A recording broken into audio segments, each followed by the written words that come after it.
Welcome to StaffBuffalo's Pain Points podcast, where we unravel the complexities of staffing, human resources, and other challenges faced by businesses today. Thanks for joining us on the Pain Points podcast. I'm Lauren Lewis, partner at StaffBuffalo, and today I'm super excited to be joined by our awesome recruiting support specialist, Hilario. Hello everyone, thank you for having me today, Lauren. It's really special to see all of you in person finally. Yes, we love having you in the office, and what's so special about having Hilario with us in office right now and joining us on the podcast is Hilario works remotely. He is our only team member that works 100% remote, out of the office, out of Buffalo, out of New York State, and out of the country. Hilario hails from Malaga, Spain. Yeah. And works for us from his hometown. So we're thrilled that you were able to be here. Thank you so for much. A couple weeks and joining us in the office. We just had Chipotle for lunch, which is one of Hilario's favorites and something he misses from his time in the U.S. Thank you so much for your words. I'm so happy to be here in your podcast, finally. I've been listening to all of them from a long distance. So let's get it started. Yeah, so one of the things we're going to talk about with Hilario is pain points around remote work. You know, remote work has a lot of pros and a lot of cons, and there are a lot of pain points that go along with working remotely, especially being as far away from the team as you are, and really being away from the team 100% of the time. When some of us are in the office, like, how are we navigating that? Laura, what are some of the pain points you've navigated as you've been working remotely for the past year? So especially at the beginning, the first couple months, it was kind of hard to manage my work and my life, like outside work, because as you said, there is a 6-7 hour difference between the US and Spain, and I'm the kind of person who really likes to get the job done when on time, and whenever someone sends me an email, I like to read it through, do it on time, and make sure I have everything up to date.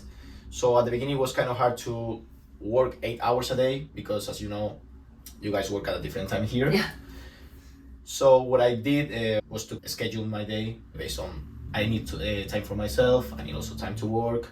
So what I do usually is that I wake up in the morning, Spanish time 9 a.m. and instead of, for example, going to lunch at 3 p.m. Spanish time, which is 9 a.m. here, the time you guys start working, I would eat lunch at 1 p.m. Okay, like I would change my schedule, and then I make sure I work at 3 p.m., which is the time you guys start here. Yeah. Then I will work a couple hours, then I will have some time for myself, and at night 7-8 p.m. I will check my computer again and work a couple more hours, so that I work Spanish time, I have time for myself, and I also have time to work at your guys' time. What has been like maybe some of the things that you do to help keep yourself on schedule and navigating the time difference between when we're working and when you're working? So as I said, I had to be very flexible with you guys. I think working online is also, it's about confidence, and it's a two-way confidence between you guys with me, and I have to be like, have confidence in you. Yeah. I know you guys trust me, you guys know I work the hours I'm supposed to, but you don't really have a camera in my house or the office I work from, like to see, oh, Hilario's working now, you know? Yeah. And we were also talking about this the other day, having two bosses, in this case, you and Maggie, that are not the whole time like... Micromanaging me and just making sure the whole time I'm working. You are also very flexible in terms of timing. You send me some projects that I have to work on, and it's not like I really have to submit them within an hour or two. I can manage my schedule and do it kind of my way in that sense.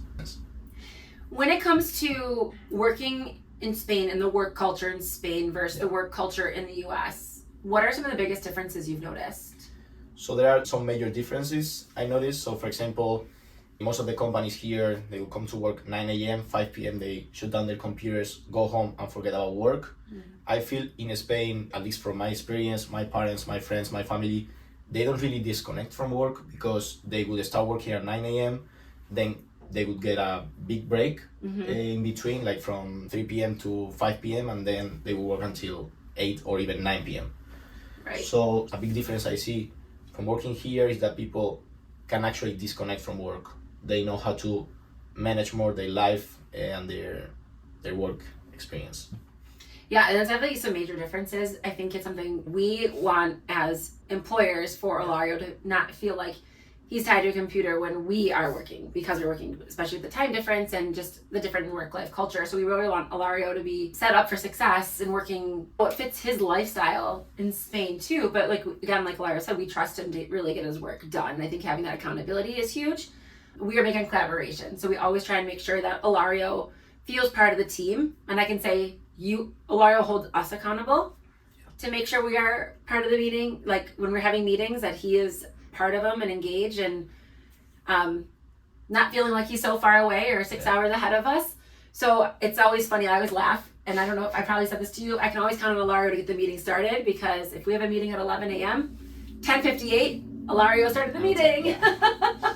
So we always know, we're like, okay, we have our meeting, we have to get started, and like it keeps us on track too, which is great. And I think our teams meetings, I'm big on turning on the camera so we can like see each other. We don't necessarily see Hilario every single day at all. We haven't seen him for almost a year. Yeah. So that's why we can still see each other, and he can see the team and interact with us too. And we have our virtual meetings, even if everyone's in the office and he's in Spain. It's a way for us to continue to help him still feel part of the team and involved. And I can honestly say we do rely on Hilario for a lot, and the time difference has actually been really beneficial for us as an organization, because if at 5 p.m. we're shutting down and there's something that comes up that we need to get to our clients tomorrow morning or the next morning, we can send it to Hilario, and because he's up 6 hours ahead of us and working 6 hours ahead of us, we know it's going to get done. It's going to get done early and in our inboxes, so that we can keep moving with the productivity of our days and our meeting our clients' expectations as well, which has been super helpful. Yeah, also the fact that I'm the only team member that works from overseas doesn't mean that I'm the only one who has flexibility in the schedule. So we have some team members who also work at night, so it's what Lore mentioned. So they would send an email to me 10 p.m. Let's say Monday night. No one is working at that time, but I wake up earlier than everyone here in the US, so I would have it done by the time you guys get to the computer. Or I know when I'm getting up at 5:20, 5:30 in the morning, I usually get a Teams message from Hilario too, just on certain projects. But he knows I'm up, so it's not an invasion. Yeah. All are like, where did you work again at 5 in the morning? I also wanted to circle back to what you mentioned about stay connected with the team. I always try to turn my camera on to see everyone in the team. Like little things like Aubrey, our marketing manager, was mentioning the other day how I send voice messages to them. It's kind of a way to stay connected so that they know I'm there. I know they are here for me too. And that's how I try to do every day. It's not like, for me, you guys are unknown people now because I didn't see you in a year. It's like I feel like I've always been here for this past year. Yeah, I think Hilario has done an amazing job to navigating the remote work and navigating some of the pain points that have been associated with it. I think I love that you do send the voice messages to people on the team, because it checks in. I know everyone loves to hear your voice, and it adds that like human aspect aside from just sending emails or Teams like messages back and forth to each other. When you actually add your voice to it, or we turn on the camera during a meeting and see your face, it's like you're here. It's not like you're so far away, which is great. And I think a lot of companies out there can benefit from some of those things as they navigate working remotely, and employees who are working remote too. If you're trying to stay engaged with your team, those are like simple things you can do to really stay connected to your team and collaborate with them. Sometimes it's hard to have like one-off conversations with a team member when you're not in the same room with them and having a conversation before or after a meeting. But like when you are sending a voice message back and forth, or you just pick up the phone and call someone, you can really continue to build that relationship and collaborate with your team no matter how far away you are. Yeah, also I wanted to mention that the distance was not a problem for you guys in terms of making me feel involved with the social media. Like I know Aubrey asked me to do certain tasks from Spain. I recorded so many videos from my city, from my home city, from different places. I try every time that you guys ask me and call me about things other than work, I always try to explain how my culture works, how my city is, like the great places. I'm always willing to take any of you on a tour. Yes. Okay. If you have any friends or family that are going to Malaga or in Spain, like Hilario is definitely more than willing to show them around the town Of and course. city. We actually, Aubrey and I were chatting with a potential vendor to help with marketing strategy, and he was out of Edmonton, Canada, I believe, Yeah. and was going to Spain. So, and was going to potentially go to Malaga. So we're like, you have to meet Hilario, and you guys met up. Yeah, we went to in the carnival. Spain. Yeah, you went to Carnival. We went dinner. We had a few drinks, and it was a great night with them.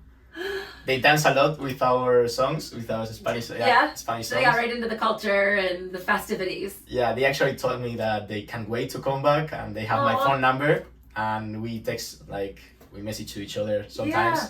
So they are great, yeah. And I can say that this vendor we're working with was like, I've made friends out of you guys. We've never met in person, but like just these connections and introductions when someone's traveling, it's been amazing. He feels like, really got to know us, and they had a great opportunity to meet Hilario and get a really unique experience about Spain too. So that's always a plus. We're gonna have to do a team retreat, I think, to Malaga at some point and visit and really get the I can't wait. I'm the excited tour. to see that.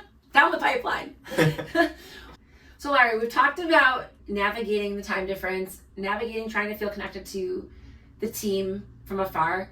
What are some of the other pain points you've had to navigate from working remotely, especially when it comes to like technology or productivity?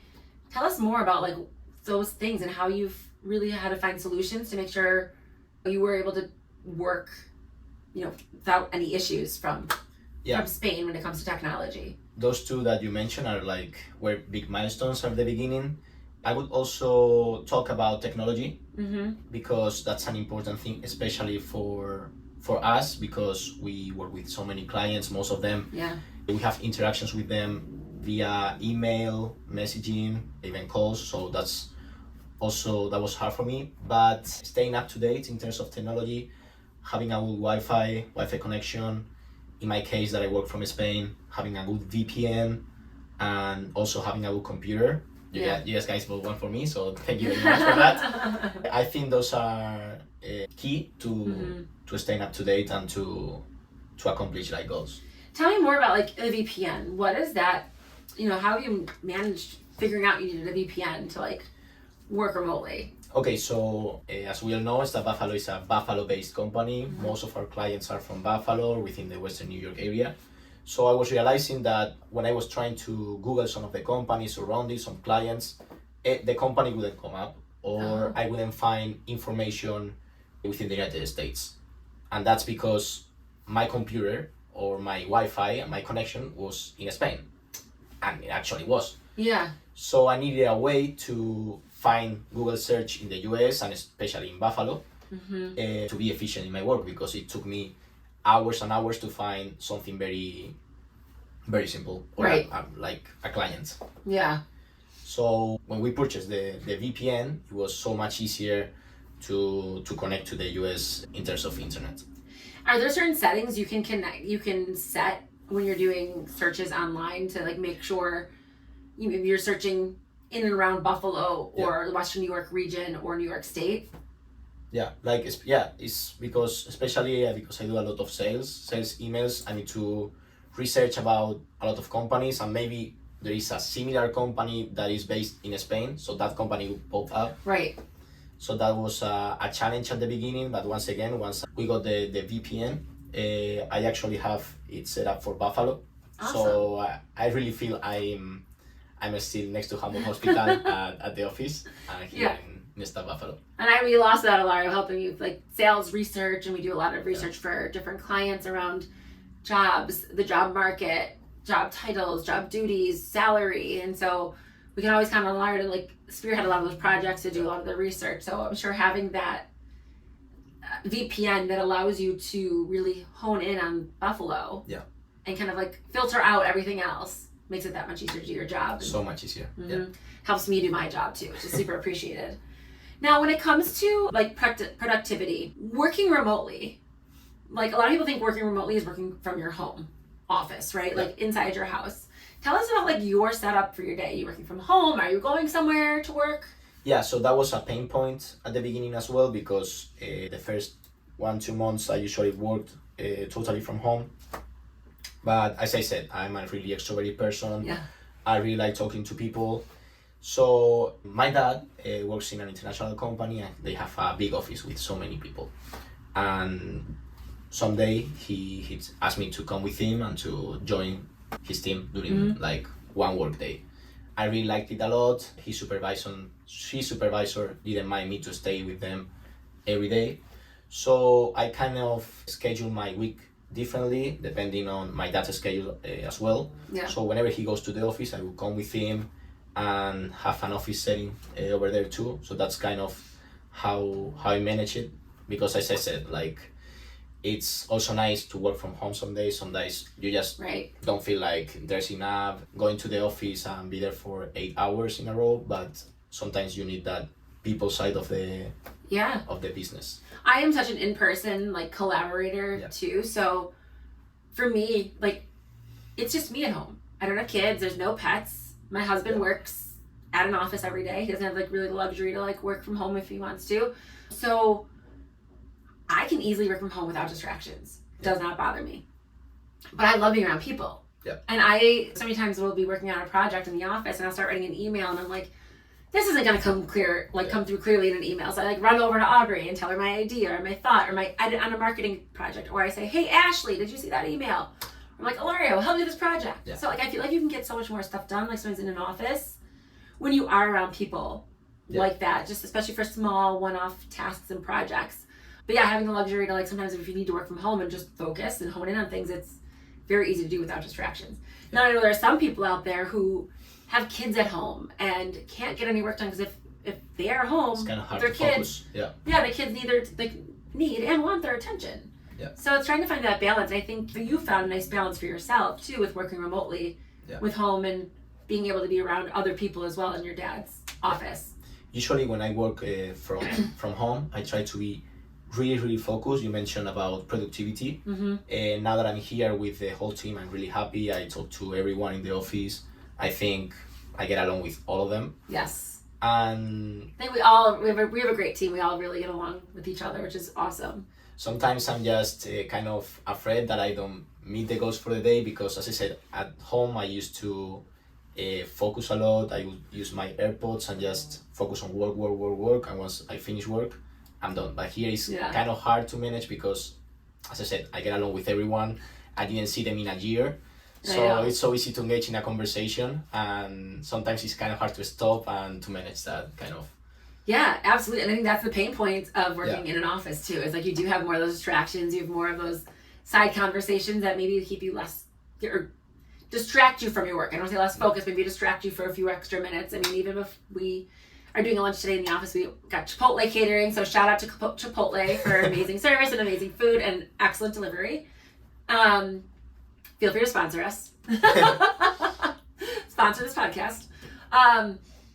But like I was enjoying some extra chips and queso before coming down to shoot the podcast. Yeah. So we started a little bit later than we planned, but we're enjoying a nice little that was great in the office. I also wanted to ask you a little bit because I only talk about my perspective from working online overseas. How is it for you having only one person and one employee who works overseas for you, a Buffalo-based company? So, first, I think when we had a conversation with you a year ago about navigating working remotely and that you still wanted to work with StaffBuffalo, my biggest fear was that you would miss the interactions and I was, why wouldn't you want to work for a Spanish company, right? Yeah. Like in your hometown and be around people and, why did you want to keep working at StaffBuffalo, which we appreciate and love and are so thrilled you still continue on to be part of our team. Hilario actually started with us as an intern while he was at university in Buffalo, at Damon University. At Damon University? Yeah, shout out Wildcats. So we were fortunate to have a year to get to work with Hilario in the office, and he was an amazing asset to our team and such a huge help for so many aspects of our business that when he came to us with the conversation, I don't want it to hold it, working for StaffBuffalo to continue to hold you back as you were moving back home. Yeah. So that was my biggest fear. I remember those conversations. I remember a couple of weeks before I left the United States, I had a meeting with Lauren and Maddie about having the possibility of working online from Spain. And you were happy with my work, but you were kind of afraid that I would lose the motivation back home because I would lose that personal interaction with my colleagues. But as I said, when you find a place, in this case StaffBuffalo, when they treat you well, they trust you, which is the most important thing, and they don't have like the breath in your neck. For me, it's something that is so hard to find, not only in my country but anywhere else, and that's why I decided to stay. And I also came here from Spain. Yeah, back for a visit. Yeah, a 20-hour flight because I feel really involved with the company and its values. Yeah, and I think making sure that we were meeting your career aspirations and making you feel part of a team as an athlete. Yeah. You know, being part of a team is super important. So we wanted to make sure we navigated ensuring that you felt fulfilled as a team member, valued, and still part of a team no matter how far. So we always try and make it a point to, again, when we're on team meetings, turn the camera on, engage with Hilario aside from just like email or talking about work stuff. We really try and really inquire and learn about what his day is like in Malaga and in Spain, and what that culture is like, what that professional work-life balance is over there, because it is very different than here in Buffalo and in the US. So we like to highlight Hilario working from Spain a lot. We celebrated like the Malaga holiday, like the Holy Week. Holy Week, but no, there was, I think it was around a year or so ago, we celebrated your... Oh, the National Day. The National Day. Is that what it's called? National Day? Spanish National Day. Spanish National Day. Yeah. So we wanted to make sure we paid attention to that and celebrated it in honor of Hilario being part of our team. Like, we are StaffBuffalo. We are based in Buffalo, New York, and primarily our business is in the Western New York market and across New York State. But like, we go so far beyond that. I think technology has really allowed us to spread our wings as a small business and have the capabilities to have someone work for us remotely. And I think, again, we just really try and make sure we stay engaged. We loop you in on projects and clients and companies that we're working on and research. So sometimes Hilario has more of a pulse on what's going on in Buffalo than I do, being in the market. So. Yeah, also now that you mentioned about the Spanish National Day, I also wanted to do a shout out for you guys, because I feel that you guys respect a lot of my traditions, like my home traditions. You also show a lot of interest to get to know why or what is behind those traditions. Mm-hmm. I remember, so during March in Spain we have the Holy Week, which is a week we dedicate to Jesus and his life. And I remember Lauren asking me for videos about that week, like what's going on in your country, showing interest for me. They know that Thursday is really important for me and my family, and I remember her, even Ori and Maggie, reaching out to me through Instagram or Teams, just asking how it's going. Sadly, this year was rainy, but it got rained out. Yeah, but it's probably still so nice for you to be a part of it throughout the week and being home. And I think Hilario has proved himself working remotely, so we can always rely on you and trust you that you're going to do your job. So sometimes too, when we're not working, for example, like Thanksgiving, well, that's not a holiday in Spain. So Hilario's like, well, I'll work those days. Yeah. You guys are off, but like I have no problem working. And then, so of course, like the reciprocal is like, when there's a holiday in Spain, when the rest of Spain is not working, like there's no reason Hilario should be working. Like we respect the difference in the holidays and days off, for each country, because we want you to be able to enjoy your life with your friends and family at home too, and not feel like, oh, I have to work because this isn't a holiday in Buffalo. I don't think every company is willing to respect that, but you guys do amazing in that sense, because as I said, there are so many vacations or holidays here that we don't have in Spain. For example, a big one here is Thanksgiving. Mm-hmm. We don't have that one in Spain, so I prefer to be working during those days because all my friends, my family, my parents are working. Right. And I also have long-term projects that I can work on at different time, no matter if we are on holidays or not. So that's something that keeps me very involved with my culture as well. And I think that's part of it. Like, if for anyone who has remote workers, it's finding that balance between their work-life balance, your work-life balance, the productivity of your organization, meeting the needs of your clients and customers, and making sure nothing falls to the wayside. And I think having the flexibility with someone who, in our case, particularly like in a different country, in a different time zone, it really kind of helps keep the organization continuing to move forward, because we're able to stay productive through some downtimes as well. And it's been extremely helpful. But I think, even if someone has remote workers within the same country. You have to find those ways to stay connected and involved in people's lives. And there's different things in different areas that are more important than other areas. Whether it's your team won the Super Bowl and you have the Super Bowl parade that that Monday, and you want everyone to be there. Well, then your company's going to close down. But if my team in Buffalo did not make Super Bowl and there's no parade here, like, we're going to keep working. But like my team member in the city that won the Super Bowl, which is Kansas City, right, this year. So if someone in Kansas City, they want to celebrate the Super Bowl, they should, because I'm going to be jealous that we're not celebrating. So, I think you have to like really have that trust and accountability amongst each other to make these situations work. At the end of the day, if you don't have these connections, if you don't communicate with your team members, they become strangers. Right. Mm-hmm. And that's something I never felt here, and I hope I will never, based on the experience so far. Yeah. So I'm really grateful for everything you guys do for me, because I know that you actually care about me, about how I'm doing, even mentally. Mm-hmm. So that's something that not every company does, and not just in the US, like around the world. Yeah. No, we always want to make sure our team near or far is healthy and thriving and feeling fulfilled in your careers and in your growth, and personally and professionally. And it's important. I think, we're all, when it comes down to it, we're all people.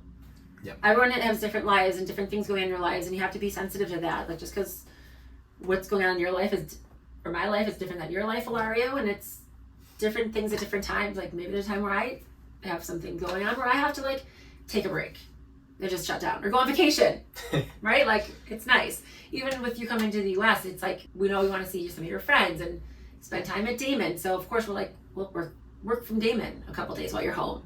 Be in the office, like, here's the days like most of the team's in the office. Yeah, so we can all see each other. My initial idea was to come to the office pretty much every day, because I've been away for a year, and the first thing that Lauren told me was like, you should work a couple of days from Damon so you can see people from Damon. This is something that was very special to me, because this is not something that you have to tell me, like, you're not required to tell me that, and it came out of you, like, without even asking, Mm-hmm. Yeah, it's important. Like, we make all the travel. Yeah. It's, you want to make sure you maximize your time and see your friends, and I did so far. Yeah. Very good. Anything else that you've learned along the way from like working remotely, and being part of a team? So you're not near all the time. I have to recognize something, and it's that when I was a student, I was kind of disorganized. So I gotta say that since I work online from Spain, Mm-hmm. I have to be very, very organized, because my schedule varies every day. Mm-hmm. So I literally have a different schedule every day. Also because I don't have like kids or like a family I have to maintain. So my life now allows me to have this kind of a schedule. Yeah. So every day I have to plan the day after and see what type of meetings I have, Mm-hmm. who I need to talk about, who I need to talk to, what emails I have to send. So that's something that I learned while I was working online. I remember the first couple weeks that I missed a couple meetings due to a time difference and also my disorganization, I guess at the beginning. But I learned throughout the way how to manage that, and now I think I'm in a great spot. Hilario, what are some of the tools that you use to help yourself stay organized and stay on time and manage, the time difference and your calendar? Okay, so I'm a really, really, really old school person. Yeah. So I have an agenda, Mm-hmm. and I literally write down everything that I need to do during that week, the month after, anything planned, it's in that agenda. And we also have some great Microsoft tools. We have Teams, and essentially Teams is my best friend now. I also have a little advice for you guys who work from not just a different country, essentially a different time zone.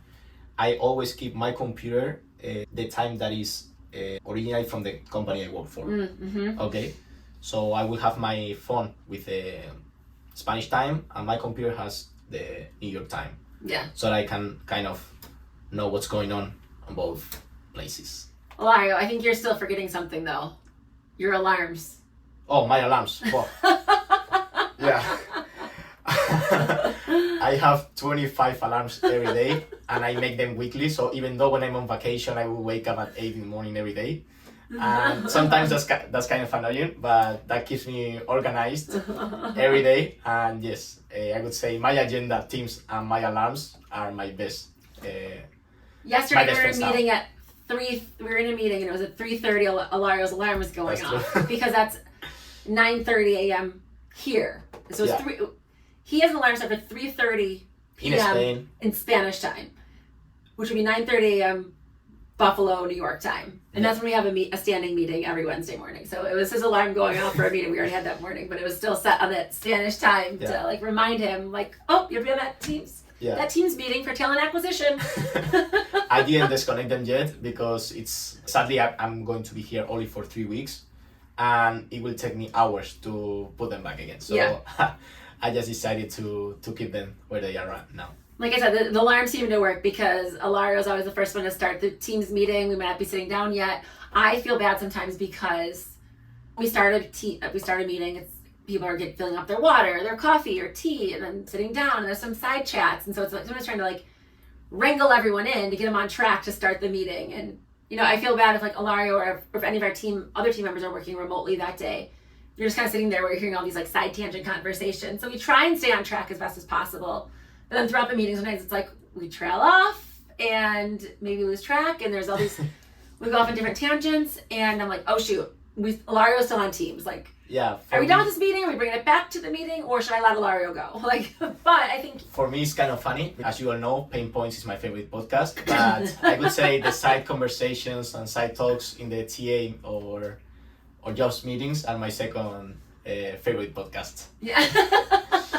Maybe we should do another podcast about side chats at meetings. Side chats, something, yeah. Yeah, different conversation points we come up with like at meetings. So I'm sure we're not the only company that has those types of side chats during meetings, before meetings, after meetings. But I think I always try to apologize to you when that happens, because sometimes I forget if you're on Teams and muted and just listening and working alongside our meetings.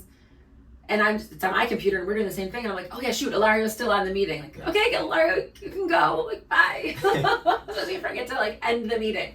Yeah, so, I have fun because I like listening to you guys, your conversations. Also, most of our employees are either they have their wedding in the past or they have their wedding now. So most of the talks go through that topic, and I love hearing that. Hilario's gonna be very prepared for future weddings after hearing all the preparation talk we have going on in this office with. Yeah, I'm a wedding planner at this point. 3 brides, I think, within this past year. So this 12-month calendar. So, any other tools, tricks, tips you've learned to use to navigate pain points in working remotely, Hilario? I would just say to our listeners that they have to keep it organized. They have to have motivation for what they do. The first sentence that I mentioned in this podcast is that you guys need to have trust, and the trust goes 2 ways. So if your employer trusts you and you trust your employer, that's not something you can find anywhere. Keep that. In Spain we say go to death with them. Yeah, I like that. So those that loyalty. Loyalty. So those build the are trust my and have advices loyalty to our listeners. And I think piggybacking off of that, as the employer of people who work remotely, like you have to make sure you maintain that communication, that collaboration, making sure they are involved in your team. You recognize that they're not with you all the time, but you learn about like what their day-to-day work-life balance is, wherever they are working from, and checking in with them regularly, checking in with them via email, via phone calls, via text, via social media, whatever it might be, to make sure you are maintaining that connection. Even if it's something simple, when you're on a virtual meeting, like, and someone's working remotely, like, turn the camera on so we can see you. We can see your smile. You can always hear someone's tone and emotion sometimes, like, in their voice. But like when you can see something on their face and see a smile, you really get to like build that connection that much further. And no one cares if you didn't take a shower that day and your hair's up in a ponytail and you're in a sweatshirt. Like, we're all a team. We see each other through good, bad, ugly, and I think it's just how you continue to build those strong relationships with your team and build that trust and accountability too. Yeah, I also have to say that the level of beauty in this company is very high, but that European charm, that Spanish charm. I agree with that. Well, Hilario, it's been so awesome that we've been able to have you here with us the past couple weeks. And thank you so much for joining us on the Pain Points podcast to really discuss the pain points that you've navigated while working remotely for StaffBuffalo. And we really appreciate everything you do. And we hope you continue to listen to the Pain Points podcast. And we'll have to have you on another one in the future. Thank you so much. It's been a pleasure to be here. And thank you for listening to this podcast. Yes, and make sure you follow and subscribe to the Pain Points podcast, and please be sure to leave us reviews if you've enjoyed the podcast. And you can follow StaffBuffalo and HR Buffalo on all social media. Thanks for tuning in to today's episode of the Pain Points podcast. If you enjoyed what you heard, be sure to follow us so you never miss out on future episodes.